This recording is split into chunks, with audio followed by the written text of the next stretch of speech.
श्रोताओ, आज हमारे क्षेत्र के लिए एक ऐतिहासिक दिन है जहां हमारे सैनिकों के बलिदान ने लोगों की जान बचाई, उनकी आजादी और समृद्धि को सुरक्षित रखा। भले ही पाकिस्तान की राक्षसी मंशा से किए गए कबाइला हमले में कई निर्दोष नागरिकों की जान चली गई थी, उस समय पूरे क्षेत्र ने अभूतपूर्व नागरिक सैन्य सहयोग देखा। जाति, नस्ल और धर्म से ऊपर उठकर सभी एकजुट होकर देश के साथ खड़े थे। श्रोताओं, आज का दिन हमें सिर्फ इतिहास की याद नहीं दिलाता, बल्कि ये भी सिखाता है कि जब देश पर संकट आता है तो हम सब एक होकर खड़े होते हैं। हमारे वीर जवानों का साहस, आम नागरिकों का धैर्य और आपसी एकता, यही हमारी सबसे बड़ी ताकत है। तो आइए इस ऐतिहासिक दिन पर हम सब संकल्प लें कि शांति, भाईचारे और राष्ट्र की अखंडता के लिए जान न्यौछावर करने के लिए तैयार रहेंगे। ये कहानी है धरती के वीर नायक जदुनाथ सिंह राठौर जी की। कहाँ? यहाँ जादूनाथ की चिट्ठी आई है। अरे बापू, जादूनाथ चिट्ठी में क्या लिखा है, जरा पढ़ो तो। लिखो है, हम छुट्टी लेकर नहीं आ सकेंगे। अम्मा को समझा दो, हमें अपना फर्ज निभाना है, दुखी ना होवे। इधर कश्मीर के इलाके में जब हम दुश्मन के हाथों अपनी माँ बहन की इज्जत लुटते हुए देखते हैं तो हमारा खून खौल उठता है। जब तक हम अपनी माँ बहन को उस मुसीबत से छुटकारा नहीं दिला देंगे, हम घर नहीं आएंगे। तुम अगर चाहते हो कि हम अपने उद्देश्य में सफल हो जाएं, तो हमें याद करके, दीन दुखियों को याद करके सारे गांव को इकट्ठा करो, हनुमान जी के सामने दिया जलाओ और कीर्तन करो। हम ये पोस्ट किसी भी हालत में नहीं छोड़ेंगे। आप फिक्र मत कीजिए साहब, हम अपनी जान तक दे देंगे। जवानों, हम राजपूत हैं और हमारी रेजिमेंट राजपूतों की रेजिमेंट है। हमारे होते हुए दुश्मन हमारे देश में कदम नहीं रख सकता। आज हमारे आन के इम्तिहान की घड़ी आ गई है और हम राजपूत इसी घड़ी के लिए जीते हैं। हम खून का आखिरी कतरा बहा देंगे, लेकिन इस पोस्ट को नहीं छोड़ेंगे।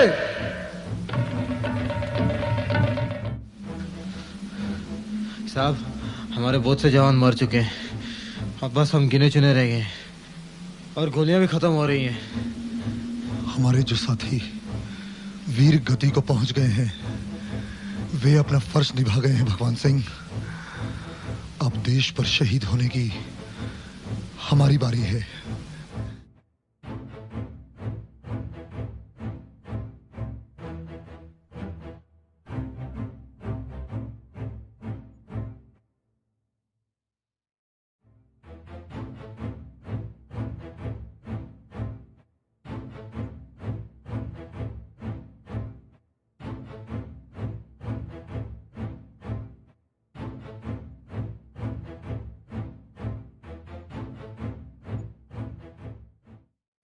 ओहो निधि मैम, क्या हो गया? आज आप इतना लेट क्यों आए हो ऑफिस?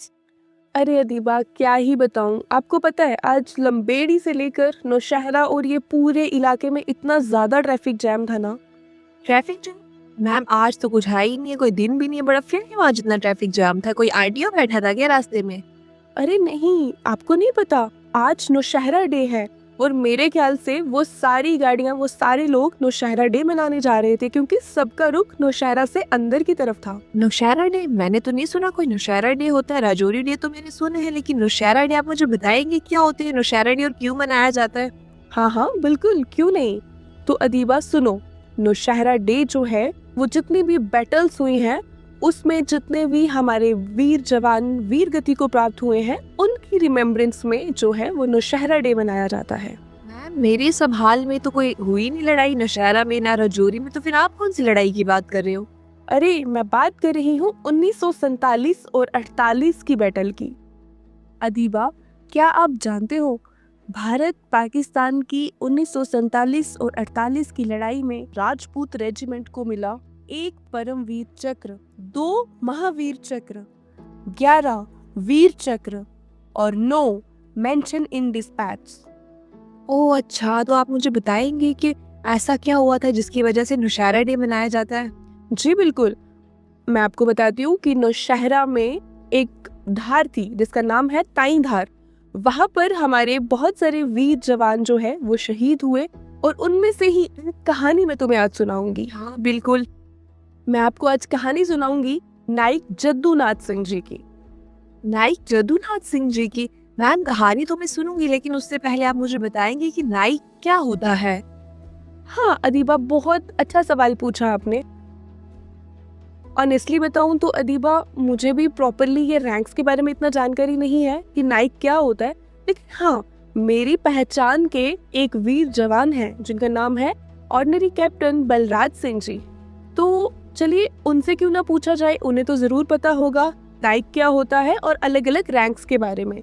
तो चलो उनको कॉल करते हैं, तुम्हारे साथ साथ मुझे भी आइडिया हो जाएगा। बिल्कुल, चलो चलो आप नंबर मिलाओ उनको। ओके, नमस्कार सर। जी नमस्कार जी। हाँ जी, तो बलराज सर, मैं आपसे जानना चाहूंगी कि नाइक क्या होता है? सर नाइक एक होता है नॉन कमीशन, मतलब कि वो एक सेक्शन कमांडर होता है। ओके। जी वो सेक्शन अभी तो वो सेक्शन 2 ऐसी की ड्यूटी करता है, पर पहले जब हमारा टाइम था उस टाइम पर नाइक जो था वो एक सेक्शन कमांडर होता था। अच्छा, सेक्शन कमांडर होते थे। ये सर जी। अरे वाह निधि मैम, थैंक गॉड मुझे क्लियर हो गया कि नायक क्या होता है, वरना मुझ बुद्धू को लगता था कि नायक होता है वो नायक नहीं, नायक हूँ मैं। Thank you so much Nidhi ma'am. Nidhi ma'am आप मुझे बताओ, जिस इंसान का रैंक इतना इंटरेस्टिंग होगा उसकी स्टोरी कितनी इंटरेस्टिंग होगी, आप प्लीज मुझे सुना देना। बिल्कुल अदीबा, बिल्कुल सही कहा तुमने। मुझे भी तुम्हारी तरह नाइक का मतलब आज बलराज जी से ही क्लियर हुआ। तो चलो तुम्हारे साथ साथ मैं अपने श्रोताओं को भी बताती हूँ नाइक जद्दूनाथ सिंह जी के बारे में। श्रोताओं, आपने बैटल ऑफ नौशहरा के बारे में तो सुना ही होगा, लेकिन आज मैं आपको बैटल ऑफ तेंधार के बारे में कुछ बताना चाहूंगी। एक ऐसी लड़ाई जो शायद इतिहास के पन्नों में थोड़ी कम लिखी गई, लेकिन उस लड़ाई में जो खून बहा, जो हौसला दिखा, वो किसी भी ऐतिहासिक लड़ाई से कम नहीं था। आज की ये कहानी सिर्फ एक बैटल की नहीं, ये कहानी है एक जवान की जो अपनी जिंदगी से ज्यादा देश की मिट्टी को प्यार करते थे, और उनका नाम है नाइक जद्दूनाथ सिंह राठौर, परमवीर चक्र। नमस्कार श्रोताओं, आप सुन रहे हैं 88.4 FM सदाई पीर पंजाल, और मैं हूं आपकी होस्ट एंड दोस्त आरजे निधि, और मेरे साथ है अदीबा। और आज का ये एपिसोड उन सब जवानों को समर्पित है जो बॉर्डर पर खड़े होकर हम जैसे लोगों को चैन की नींद सोने का मौका देते हैं। चलिए आज हम बात करेंगे 1947 और 48 की लड़ाई की, बैटल ऑफ नौशहरा की, बैटल ऑफ तेंधार की, और उस वीर की जिनको परमवीर चक्र से सम्मानित किया गया, जिनका नाम है नाइक जद्दूनाथ सिंह राठौर। श्रोताओं, 1947 का साल भारत ने आजादी तो हासिल कर ली थी, लेकिन उस आजादी की कीमत बहुत ज्यादा। देश का बंटवारा हो चुका था और जम्मू और कश्मीर एक ऐसा इलाका बन गया था जहां पर भारत और पाकिस्तान के बीच लड़ाई छिड़ चुकी थी। पाकिस्तान की तरफ से काबिली लश्करों को भेजा गया जो जम्मू कश्मीर के गांव-गांव में लूटपाट कर रहे थे और धीरे धीरे श्रीनगर की तरफ बढ़ रहे थे। अच्छा निधि मैम, ये तो बहुत ही दुख भरी कहानी लग रही है, आगे क्या हुआ? अदीबा, उनका मकसद था जम्मू कश्मीर पर कब्जा करना और भारत को ये स्ट्रेटेजिक रीजन से दूर कर देना। श्रीनगर के साथ साथ जम्मू को भी कट ऑफ करने के लिए उन्होंने नौशहरा सेक्टर पर हमला किया। आप जानते हैं, इस पूरे रीजन में नौशहरा एक बहुत ही स्ट्रेटेजिक जगह थी। अगर नौशहरा हाथ से निकल जाता तो पुंछ और राजौरी जैसे इलाके सीधे दुश्मन के कंट्रोल में आ जाते। शुक्र है हमारे पास ऐसे वीर जवान थे जिन्होंने राजौरी और पुंछ को अलग नहीं होने दिया, है ना निधि मैम? बिल्कुल अदीबा, इसीलिए तो भारतीय सेना ने नौशहरा सेक्टर को बचाने के लिए अपनी पूरी ताकत झोंक दी। 50 पैरा ब्रिगेड को इस रीजन में डिप्लॉय किया गया। वाकई निधि मैम, भारतीय सेना की जितनी तारीफ करो उतनी ही कम है। तब तक पाकिस्तान नौशहरा के कुछ हिस्सों पर कब्जा कर चुका था। तो 1 फरवरी 1948 की रात को भारतीय सेना ने पाकिस्तान से अपनी सरजमी वापस लेने का इरादा कर लिया और 2 फरवरी की सुबह तक नौशहरा को वापस हासिल कर लिया। दुश्मन को भारी नुकसान हुआ, लेकिन ये सिर्फ शुरुआत थी। मैम फिर आगे क्या हुआ? अदीबा, पाकिस्तान को इस हार से बहुत बड़ा झटका लगा। 6 फरवरी 1948 को लगभग 15,000 रेडर्स के साथ फिर से अटैक किया गया और एक मैसिव अटैक लॉन्च किया। और इस पूरे अटैक का सबसे ज्यादा बोझ पड़ा एक छोटी सी पहाड़ी पोस्ट पर जिसका नाम था तैनधार। तैनधार एक ऐसी हिल फीचर थी जो पूरे नौशहरा टाउन को ओवरलुक करती थी। अगर तैनधार गिर जाता, नौशहरा को बचाना मुश्किल हो जाता। और आपको पता है, जब तैनधार पर अटैक हो रहा था, साथ ही साथ नौशहरा के बहुत सारे इलाकों में भी सिमिलरली अटैक चल रहे थे। लेकिन तैनधार पर तैनात थे एक राजपूत रेजिमेंट के जवान और उन्हीं में से एक थे नाइक जद्दूनाथ सिंह जी। सोचो, ठंडी पहाड़ी रात, अंधेरा, नीचे से ऊपर चढ़ते हजारों दुश्मन और ऊपर सिर्फ कुछ ही भारतीय जवान। ये सिर्फ लड़ाई नहीं थी, ये इम्तिहान था हौसले का, ये इम्तिहान था लीडरशिप का, ये इम्तिहान था कि कौन आखिरी सांस तक खड़ा रहेगा। श्रोताओ, जब हम परमवीर चक्र का नाम लेते हैं तो अक्सर लोग सोचते हैं कि ये एक मेडल है, लेकिन सच तो ये है कि परमवीर चक्र एक कहानी होती है, बलिदान की कहानी, एक वीरता की कहानी और अक्सर एक शहीदी की कहानी।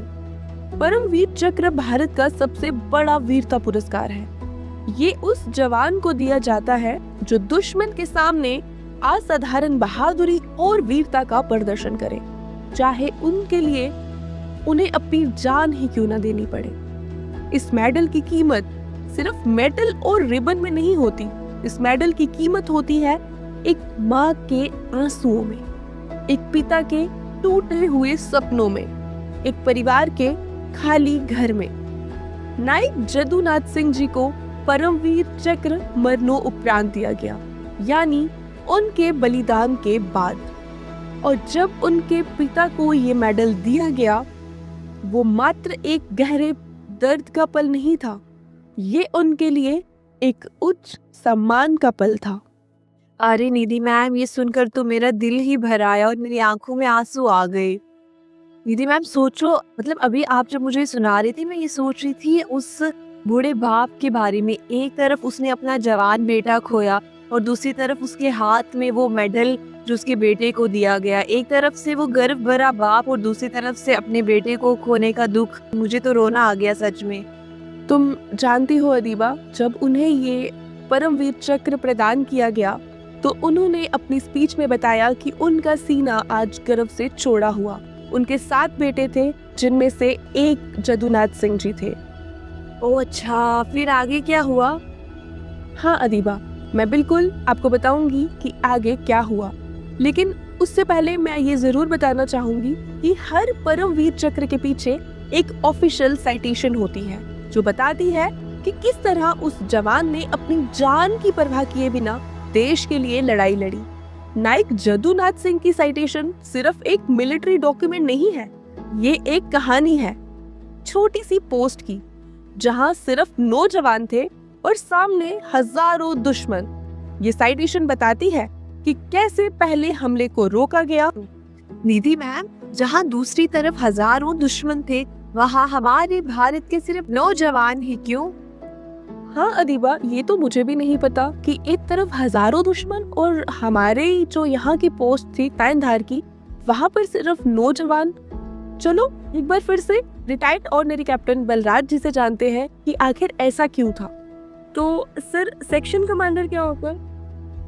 सेक्शन कमांडर होता है जो फौज की जो ऑर्गेनाइजेशन होती है उसमें जो सबसे छोटी ऑर्गेनाइजेशन होती है वो सेक्शन होती है। सेक्शन में जो हमारे 10 से 12 जवान होते हैं उसके ऊपर जो कमांडर होता है वो सेक्शन कमांडर बोलते हैं उसको। अच्छा, तो सेक्शन कमांडर के अंडर 10 से 12 लोग आते हैं। जी सर जी। ओके, तो सर इसके बाद एक और शब्द हम सुनते हैं अक्सर, प्लेटून। तो प्लेटून क्या होता है?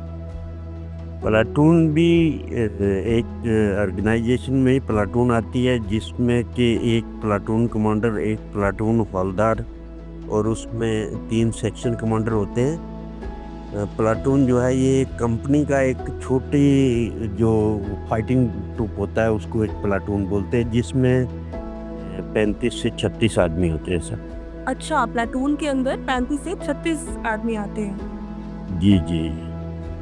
ओके सर, आपका बहुत बहुत शुक्रिया। Thank you sir. ओह, तो ये रीजन था।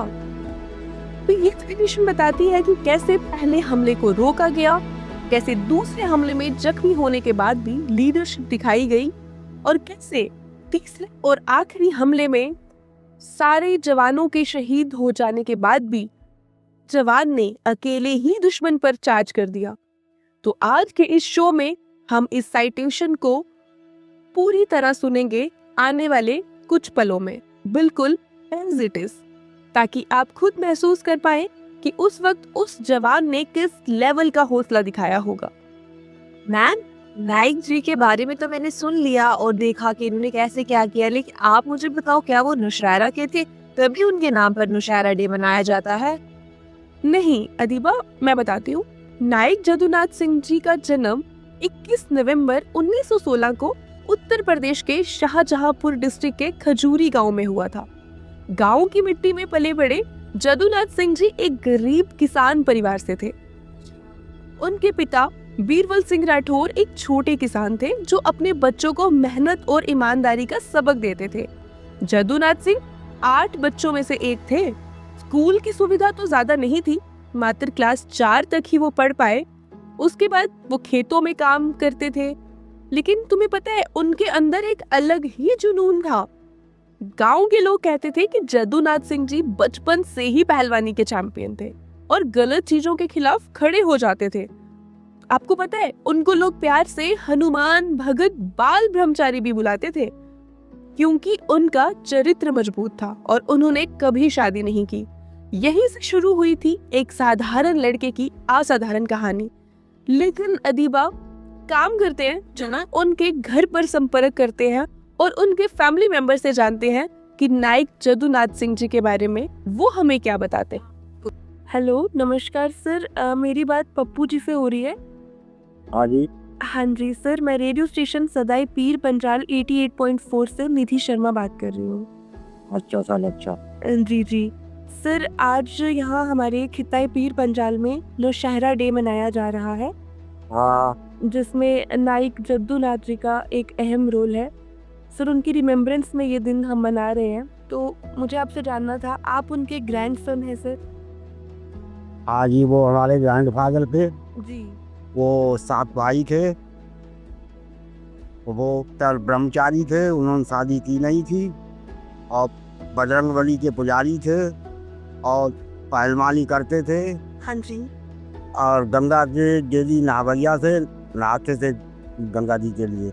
ओके, हाँ जी। तो आप उनके बारे में थोड़ा और हमें बता सकते हैं? हाँ, बिल्कुल बताएंगे आप। जी जी, बताइए।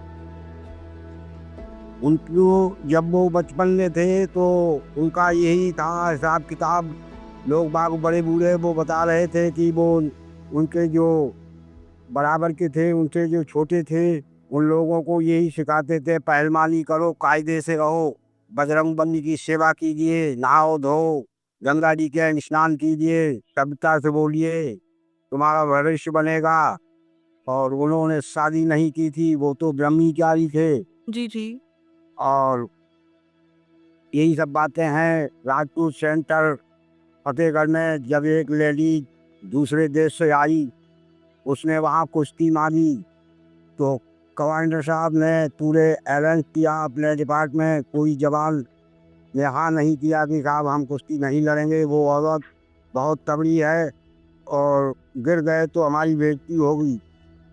और नायक जगन्नाथ सिंह परमवीर चक्र विजेता, इनसे कमांडर साहब ने बोला, नायक जगन्नाथ सिंह आपको कुश्ती लड़ना होगा। जी जी। लेकिन इन्होंने कहा ठीक है साहब, किससे लड़ना होगा? तो ये एक लेडीज है बाहर से आई है, वो कुश्ती मांग रही है कूड़े के पार्ट के लिए, उसने तलाक दी है कि कुश्ती लड़ूंगा। जी। लेकिन सब ने मना कर दिया, अब तुम्हारी बारी है, तुम ये रण जीत सकते हो। लेकिन नायक जगन्नाथ सिंह ने मना कर दिया, कहीं हम लेडीज से कुश्ती नहीं लड़ेंगे, अगर कोई मर्द हो तो हमें दो से लड़ा दो इंतजार में। लेकिन कमांडर साहब ने बोला कि नहीं, अगर लड़ोगी नहीं तो पूरे डिपार्ट की, पूरे सेंटर की बेइज्जती हो जाएगी, आपको लड़ना पड़ेगा। तब नायक जगन्नाथ सिंह ने सोच समझ के जवाब दिया, कहीं ठीक है साहब, मैं तैयार हूँ, लड़ूंगा। तब कुश्ती के लिए वो तैयार हुए, अपना लंगोट बांध कर, लुंगी कंधों पे डाल के जब वे जंगल में पहुंचे, वहाँ उन्होंने चाल छोंक कर और बजरंग बली का नाम लिया। नित्ती जब उन्होंने अली पर चढ़ाई तो वो औरत ने आंखों को देखकर और वो घबरा गई थी। उसने कही मेरी हाँ लिखा दो साहब। तो क्यों? तो ये बजरंग बली का पुजारी है, अगर इसने जरा सा हाथ लगा दिया शरीर में तो मैं भस्म हो जाऊंगा। वो नहीं लड़ी और हार मान के हाथ लिखाकर वो चली गई।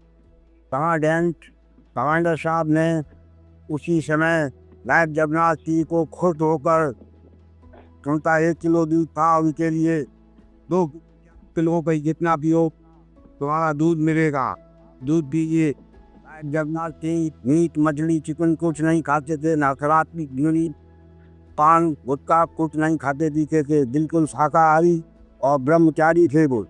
ओके, तो सर उनको जो वीर गति प्राप्त हुई वो नौशहरा सेक्टर के जो हमारे यहाँ पे तैनधार है पहाड़ी, वहाँ पर हुई। तो क्या आप वहाँ पर आए हैं जहाँ पर उनका स्मारक भी बना है, जो उनकी कर्म भूमि है? मैं तो साहब नहीं गया था, लेकिन उनके नायक जगन्नाथ सिंह 7 भाई थे, लेकिन वो दूसरे नंबर पे थे। उनसे एक भाई बड़ा था, वो शायद तीसरे या तीसरे नंबर के थे, सबसे भाइयों में तगड़े थे। लेकिन लोग बाग ये बता रहे हैं कि वो उन्हीं के भाई गए थे। मैं तो साहब अमृतसर बॉर्डर पर गया था। अच्छा। हाँ, तब मैंने वहाँ कमांडर मिले तो कहीं बोलो भाई क्या देखना चाहते हो? तो हमने वो देखना चाहते हैं जिससे हमारे जिन गोलियों से हमारे बाबा शहीद हुए हैं, हमें वो भी दिखाइए। तो उन्हें बिल्कुल दिखाएंगे। तब उन्होंने वही गोलियां, खून से लथपथ हुई गोलियां दिखाई और मिट्टी दिखाई। तो मैंने देख के हमारे आंखों में आंसू आ गए। तो उन्होंने हमें अपने सीने से लगा लिया कि नहीं, नायक जगन्नाथ सिंह ने वो नाम किया है, ये इसमें नाम अपना रोशन करते हुए चले गए हैं, लेकिन रोना मत, आप खामोश हो जाओ। तो अभी हमने सुना नायक जद्दूनाथ सिंह जी के भाई के पोते से उनके जीवन के बारे में। अदीबा, क्या आप जानते हो कि जहाँ पर उनको वीर गति प्राप्त हुई थी, वहाँ पर अब भारतीय सरकार उस ताइंधार की पहाड़ी तक रोड भी लेकर जा रही है। 1941 में जद्दूनाथ सिंह जी ने ब्रिटिश इंडियन आर्मी ज्वाइन की थी। राजपूत रेजिमेंट के साथ उन्होंने अपनी ट्रेनिंग कंप्लीट की और वर्ल्ड वॉर सेकंड के दौरान उन्होंने कई ऑपरेशंस में हिस्सा लिया। यहीं पर उन्होंने डिसिप्लिन, लड़ाई का तरीका और लीडरशिप सीखी। ब्रिटिश इंडियन आर्मी का हिस्सा होना सिर्फ नौकरी नहीं थी, ये एक कठोर ट्रेनिंग थी जो उनके अंदर के सोल्जर को तैयार कर रही थी आने वाली सबसे बड़ी लड़ाई के लिए। ब्रिटिश इंडियन आर्मी के दौरान जो डिसिप्लिन और ट्रेनिंग नायक जद्दूनाथ सिंह जी ने सीखी थी, आजादी के बाद वो सब कुछ उन्होंने इंडियन आर्मी के रूप में देश को समर्पित कर दिया। 1947 के बाद जब बटालियन जम्मू और कश्मीर डिप्लॉय हुई, तो ये सिर्फ एक पोस्टिंग नहीं थी, ये एक ऐसी जिम्मेदारी थी जहां हर रोज मौत का सामना होता था। आपको पता है, फॉरवर्ड एरियाज, पिकेट्स, हिल फीचर्स, ये सब पोस्ट देखने में तो छोटी होती है, लेकिन इनकी स्ट्रेटेजिक वैल्यू बहुत बड़ी होती है। नायक जद्दूनाथ सिंह को जब फॉरवर्ड सेक्शन पोस्ट की जिम्मेदारी दी गई, तो उन्होंने उसे सिर्फ एक ड्यूटी नहीं माना, उन्होंने उसे अपना फर्ज माना। उनके जवान कहते थे कि नाइक साहब हर एक को नाम से जानते थे, हर एक की प्रॉब्लम सुनते थे और मुश्किल वक्त में खुद सबसे आगे खड़े होते थे। रात को अंधेरे में पेट्रोल से लौटना, सुबह की ठंडी हवा में पिकेट संभालना और दिन भर अलर्ट रहना, ये उनका रूटीन था। उन्होंने अपनी यूनिट एक राजपूत के साथ नौशहरा, झंगड़, कोट के इलाकों में हार्ड टेरेन पर ऑपरेशंस किए। लॉजिस्टिक लाइंस लंबी होती जा रही थी, दुश्मन की मूवमेंट तेज होती जा रही थी और हर हिल फीचर पर प्रेशर बढ़ता जा रहा था। तेंधार जैसे पॉइंट्स पर होल्ड एट ऑल कॉस्ट का ऑर्डर दिया जाता था, यानी चाहे जो हो जाए पोस्ट गिरनी नहीं चाहिए। यहीं पर लीडरशिप का असली इम्तिहान होता है। नाइक जदुनाथ सिंह ने अपनी छोटी सी टीम को मेंटली स्ट्रांग बनाया। पोस्ट बचानी है, नौशहरा बचाना है, ये सिर्फ एक लाइन नहीं थी, ये उनका मिशन स्टेटमेंट था। श्रोताओ, जब आप किसी परमवीर चक्र साइटेशन का ग्लिम्प्स सुनते हो तो आपको सिर्फ फैक्ट्स नहीं मिलते, आपको मिलता है वो पल जब इंसान अपनी हद से आगे निकल जाता है। सोचिए, एकदम घुप अंधेरा, नीचे से आती हुई पैरों की आवाज, मशीन गन की बर्स्ट, मोर्टार्स के धमाके और एक छोटी सी पोस्ट के अंदर मात्र 9 जवान, जिनमें से कई जख्मी। पहला हमला रोका गया, दूसरा हमला और ज्यादा फिरोसिटी के साथ, और तीसरा हमला जब लगभग सब जख्मी हो चुके थे तब भी एक जवान खड़ा होता है, अपनी गन संभालता है और फिर जब सब कुछ दांव पर होता है वो अपनी पोस्ट से निकलकर गन के साथ आगे बढ़ता है। ये सिर्फ ब्रेवरी नहीं, ये लीडरशिप का वो लेवल है जहां आप अपने लोगों के लिए खुद आगे बढ़ते हो। अब आइए साइटेशन को पूरी तरह सुनते हैं। 6 फरवरी 1948 को तेंधार के नंबर 2 पिकेट पर first battalion the Rajput regiment के नंबर 27373 नाइक जदुनाथ सिंह एक फॉरवर्ड सेक्शन पोस्ट के प्रभारी थे। ये छोटा सा पोस्ट दुश्मन के हमले का पूरा दबाव झेल रहा था। इस पोस्ट पर केवल 9 जवान तैनात थे, जबकि सामने दुश्मन की संख्या कहीं अधिक थी। दुश्मन ने अपना पहला हमला अत्यंत उगलता और लगातार लहरों में किया। पहली लहर पूरी ताकत के साथ पोस्ट पर टूट पड़ी। इस संकट की घड़ी में नाइक जदुनाथ सिंह ने अद्भुत वीरता और उत्कृष्ट नेतृत्व का परिचय दिया। उन्होंने अपने छोटे से दल का इस प्रकार कुशलता पूर्वक उपयोग किया कि दुश्मन पूरी तरह घबराकर अव्यवस्था में पीछे हट गया। पहले हमले के बाद उनके 4 जवान घायल हो चुके, फिर भी नाइक जदुनाथ सिंह ने अद्भुत संयम और नेतृत्व का प्रदर्शन करते हुए अपनी घायल टुकड़ी को पुनः संगठित किया और अगले हमले का सामना करने के लिए तैयार किया। उनकी शांति, धैर्य और साहस को देखकर शेष जवानों का मनोबल फिर से ऊंचा हो गया और वे दूसरे हमले के लिए तैयार हो गए। दूसरा हमला पहले से कहीं अधिक दृढ़ संकल्प और बड़ी संख्या में किया गया। दुश्मन की संख्या अत्यधिक थी, फिर भी नाइक जदुनाथ सिंह के वीरतापूर्ण नेतृत्व में ये छोटा सा पोस्ट अडिग खड़ा रहा। इस संघर्ष में लगभग सभी जवान घायल हो चुके थे। स्वयं नाइक जदुनाथ सिंह का दायां हाथ भी घायल हो गया था, फिर भी उन्होंने घायल गनर से ब्रेन गन अपने हाथ में लेकर स्वयं फायरिंग संभाली। दुश्मन पोस्ट की दीवारों तक पहुंच चुका था। उस समय भी नाइक जदुनाथ सिंह ने अपने प्राणों की परवाह किए बिना अदम्य साहस और अद्भुत धैर्य के साथ लड़ते हुए अपने जवानों का उत्साह बढ़ाया। उनकी भीषण गोलाबारी इतनी प्रभावशाली थी कि जो पराजय निश्चित प्रतीत हो रही थी वह विजय में परिवर्तित हो गई। दुश्मन अपने मृतकों और घायलों को छोड़कर घबराहट में पीछे हट गया। इस प्रकार अपनी सर्वोच्च वीरता और उत्कृष्ट नेतृत्व से नाइक जदुनाथ सिंह ने दूसरे हमले को भी विफल कर दिया और पोस्ट की रक्षा की। इस समय तक पोस्ट पर मौजूद लगभग सभी जवान हताहत हो चुके थे। इसके बावजूद दुश्मन ने तीसरा और अंतिम हमला पूरी ताकत के साथ किया। इस बार उनका उद्देश्य इस पोस्ट पर कब्जा करना था।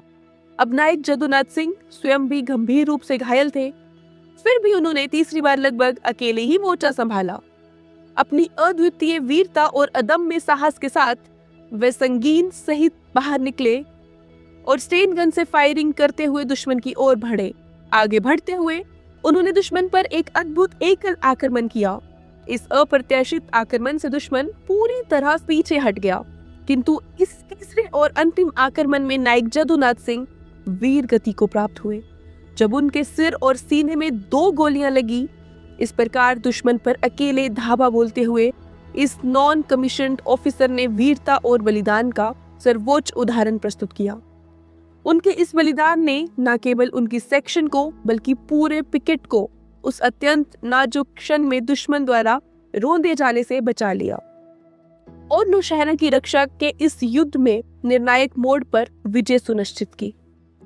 ये साइटेशन सिर्फ एक लिखित डॉक्यूमेंट नहीं, ये एक जिंदा मिसाल है कि कैसे लीडरशिप, करेज और सेल्फ सेक्रीफाइस एक छोटी सी पोस्ट को भी इतनी बड़ी जीत दिला सकते हैं।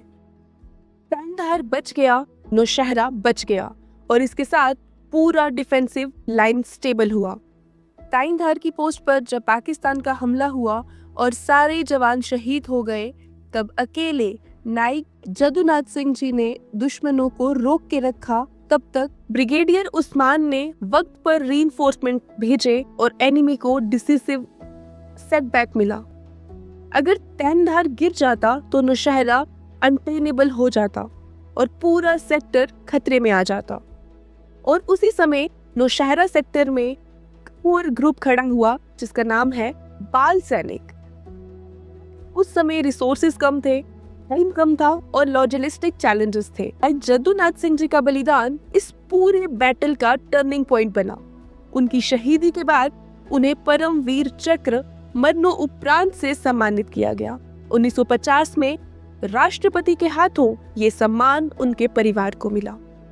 सोचिए, एक गांव का सीधा साधा लड़का जो क्लास 4 तक पढ़ा, खेतों में काम करता था और फिर देश के लिए अपनी जान देकर इतिहास में अमर हो गया।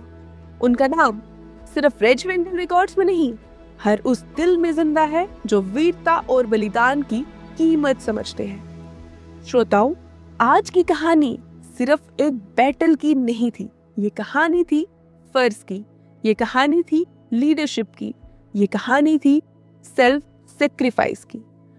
आपने बैटल ऑफ नौशहरा के बारे में तो सुना ही होगा और इसी बैटल का एक महत्वपूर्ण हिस्सा था बैटल ऑफ कांधार, जिसके बारे में हमने आज बात की और साथ ही जाना एक वीर का नाम, नायक जदुनाथ सिंह जी। जब भी हम आज आजादी से सांस लेते हैं, जब भी हम अपने घरों में सुकून से रहते हैं, तो याद रखें, किसी ने कहीं किसी पहाड़ की चोटी पर अपनी जिंदगी से ज्यादा इस मिट्टी को चुना था। तो आज का ये संदेश कि देशभक्ति सिर्फ नारे लगाना नहीं होती, अपनी जिम्मेदारी ईमानदारी से निभाना भी देशभक्ति होती है। आज की ये कहानी अनेकों वीरों की कहानियों में से एक कहानी थी। आने वाले समय में हम आपको और वीरों की कहानियों से भी रूबरू करवाएंगे। श्रोताओं, इसके साथ ही मैं आपको बताते चलूं कि हमारे पीर पंचाल के पराक्रमी नाम की एक सीरीज हर गुरुवार शाम 3:30 बजे हमारे रेडियो स्टेशन सदाए पीर पंचाल 88.4 पर चलती है, जिसे आप सुन सकते हैं, जहां हम हमारे खित्ताए पीर पंचाल के पराक्रमियों की गाथाएं सुनाते हैं। के साथ मैं थी आपकी अपनी होस्ट एंड दोस्त आरजे निधि और आप सुन रहे हैं सदाए पीर पंचाल 88.4 FM और हमारे डिजिटल प्लेटफॉर्म्स। इसी के साथ वीर शहीद नायक जदुनाथ सिंह जी को हमारी पूरी टीम की तरफ से शत शत नमन। लेकिन जाने से पहले आइए देखते हैं आज नौशहरा डे पर हो रहे कार्यक्रम की कुछ झलकियां।